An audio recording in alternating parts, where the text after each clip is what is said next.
غوث پاک رضی اللہ تعالیٰ عنہ بغداد میں بیٹھے ہوں اور دریا میں اگر سیلاب یا طوفان آ جائے اور کشتی بھنور میں پھنسنے لگے تو کئی واقعات ہیں کہ کشتی میں بیٹھے ہوئے مسافروں نے دیکھا کہ غوث پاک تشریف لائے، ان کی کشتی کو سل دیا، سنبھالا۔ جن کشتیوں میں پھٹن تھی یا پانی آ رہا تھا، یہ طاقت کیسے، یہ تصرف کیسے ان کے پاس حاصل ہوا؟ کوئی کھانا پانی ایسا ہے دنیا میں جس کو کھانے کے بعد اتنی بڑی طاقت مل جاتی ہے؟ میرے عزیزو، یہ اولیاء کاملین کے پاس جو بھی طاقت تھی وہ اخلاص کی طاقت تھی۔ وہ جو عمل کرتے تھے وہ خالص اللہ کے لیے کرتے تھے، خالص اللہ کے لیے، اور وہ اپنے آپ کو تک فنا کر چکے ہوتے اللہ رب العزت کی بارگاہ میں۔ اسی لیے میرے عزیزو، ان طاقتوں کے سامنے دنیا کی کوئی طاقت ٹک نہیں پاتی، اخلاص کی طاقت۔ آج تم کر کے تو دیکھو، اللہ رب العزت کی بارگاہ میں اگر مخلص ہو گئے تو شیطان جو چیلنج کر کے آیا تھا اللہ کی بارگاہ میں، لَأَقْعُدَنَّ لَهُمْ صِرَاطَكَ الْمُسْتَقِيمَ، مولا میں تیرے سیدھے راستے پر بیٹھ جاؤں گا، جو بھی تیرے سیدھے راستے سے گزرے گا میں اس کو بہکاؤں گا، کبھی دائیں جانب سے، کبھی بائیں جانب سے، کبھی آگے سے، کبھی پیچھے سے۔ قرآن کی آیت میں بتا رہا ہوں آپ کو، 8ویں پارے میں اللہ نے فرمایا، شیطان یہ چیلنج کیا اللہ سے، قیامت تک تو مجھے مہلت دے دے، میں تیرے بندوں کو بہکاؤں گا۔ اور پھر اللہ تبارک و تعالیٰ سے وہ کہتا ہے کہ ان سب کو سیدھے راستے سے میں ہٹاؤں گا، لیکن شیطان نے آخر میں ایک جملہ یہ بھی کہا، مولا یہ جتنے بھی سیدھے راستے پر چلیں گے ان کو بہکا تو دوں گا، الا عبادک منہم المخلصین، مگر تیرے وہ بندے جو اخلاص کے ساتھ تیری عبادت کرتے ان پر میرا داؤ نہیں چل سکے گا، میں انہیں نہیں بہکا سکوں گا۔ اب اندازہ کرو کہ شیطان جس کے پاس ساری طاقتیں آ جاتی ہیں باطل طریقے سے وقتی طور پر، وہ عاجز آ گیا تو پھر دنیا کی یہ چھوٹی موٹی طاقتیں تمہارا کیا بگاڑ لیں گی؟ اگر اخلاص تمہارے اندر آ جائے، خلوص کی دولت آ جائے، دنیا میں جو کچھ بھی کر رہے ہو سب دکھاوے کے لیے نہیں ہے۔ کچھ عبادتیں ایسی ہیں جو تمہارے ساتھ راز رہے تمہارے اور تمہارے پروردگار کے بیچ۔ ہر بات کی تشہیر کرنا ضروری نہیں ہوتا کہ لوگوں کی مدد آپ نے کیا تو پیپر میں چھاپ دیا،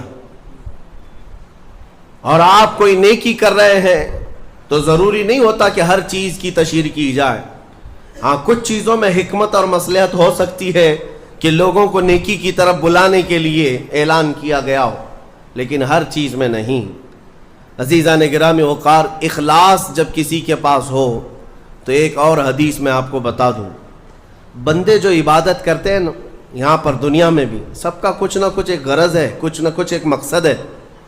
آپ نماز کے لیے آئے ہیں یا نیکیاں کر رہے ہیں یا گناہوں سے بچ رہے ہیں تو کوئی تو غرض ہوگی، حدوں میں سے ایک چیز ہوگی، جہنم کا خوف ہوگا، اللہ کے عذابات سے ڈر لگتا ہوگا، اس لیے نماز پڑھ لیتے ہیں، پوری اپنی صحیح کر لیتے ہیں، یا تو پھر جنت کی نعمتوں کا شوق ہوگا کہ جنت میں جانا ہے، صحابہ تابعین اولیاء کاملین کے پڑوس میں رہنا ہے، یا تو شوق ہے یا تو ڈر ہے، اور یہ دونوں چیزیں بندے کو عبادت کرواتی ہیں۔ قیامت کے دن کے متعلق حدیث میں ملتا ہے، جب بخشے گئے ہوئے لوگ جن کو جنت بھیجا جا رہا ہے، جنتیوں کی بات کر رہا ہوں، عام کی نہیں، تو اس میں 3 کیٹیگری ہوں گی۔ ایک جماعت ہوگی جن سے اللہ تعالیٰ فرمائے گا کہ اے بندو، تمہارے اوپر آج جنت کھول دی گئی، تم بخش دیے گئے ہو، تم عبادت کرتے تھے دنیا میں، بتاؤ کیوں کرتے تھے؟ وہ بندے کہیں گے کہ مولا تیری جہنم سے بڑا ڈر لگتا تھا، اس کے عذابات کا خوف تھا، اس لیے ہم عبادت کرتے تھے۔ رب تعالیٰ فرماتا ہے کہ جس چیز سے تم ڈرتے تھے میں نے آج بچا لیا، جاؤ میری جنت میں، ان کو جنت بھیج دیا جائے گا۔ دوسری ایک جماعت، ان سے رب تبارک و تعالیٰ پوچھے گا تم کیوں عبادت کرتے تھے؟ تم بھی جنت کے مستحق ہو گئے ہو، آج بخشے گئے ہو۔ وہ لوگ کہیں گے کہ مولا ہمیں تیری جنت کی نعمتیں سننے کے بعد اس قدر شوق تھا کہ ہم وہ نعمتیں حاصل کرنے کے لیے دن رات عبادت کیے، ذکر کیے، تسبیح پڑھے، اور آج کامیاب ہوئے. رب تعالیٰ فرماتا ہے میری جنت کی خواہش کرنا بھی نیکی ہے, جاؤ میں تمہیں جنت دیتا ہوں. وہ بھی جنت میں چلے گئے. تیسری جماعت تھی, ان سے پوچھا جائے گا تم کیوں عبادت کرتے تھے, تم بھی آج جنت کے مستحق ہو گئے.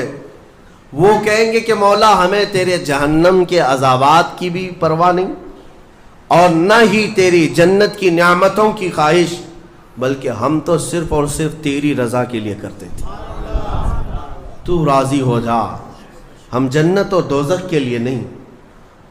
تو رب تبارک و تعالیٰ فرماتا ہے کہ یہ میرے مخلص بندے ہیں, خالص پیور اللہ کے لیے کرتے تھے. رب تعالیٰ فرماتا ہے جاؤ میں تم سے راضی ہو گیا, تم بھی جنت میں. جنت میں جانے کا حکم دے دیا جائے, لیکن فرمایا گیا وہ جماعت رک جائے گی, وہ کہیں گے نہیں ہم جنت میں نہیں جائیں گے. ایسا بھی کوئی ہے؟ وہ کہیں گے کہ مولا اگر ہم جنت میں جائیں گے تو اندر جو جنتی ہیں وہ ہمیں تانا ماریں گے, تم بھی جنت کے لیے کرتے تھے اور بولے کچھ اور ہو, بدلہ تو تم نے بھی لے لیا عبادتوں کا, ہمیں اپنی عبادتوں کا بدلہ نہیں چاہیے. رب تبارک و تعالیٰ فرماتا ہے میری رضا یہی ہے کہ تم جنت میں چلے جاؤ, میں تم سے راضی ہو گیا. وہ پھر رکے رہیں گے کہ مولا ہم نے جنت کے لیے نہیں تیری رضا کے لیے کیا ہے. پھر حکم ہوگا فرشتوں کو کہ ان کے ہاتھوں اور پیروں میں بیڑیاں باندھو اور کھینچ کے جنت میں لے جاؤ. وہ ایک جماعت ایسی ہے. یہ کون لوگ ہیں جو مخلصین ہیں, خالصتاً اللہ کے لیے عبادت کرتے تھے. عزیزان گرامی وقار, جو اللہ رب العزت کے لیے کرنے والے لوگ ہیں, اللہ تعالیٰ ان کو ہمیشہ ذلت اور رسوائی سے محفوظ رکھتا ہے.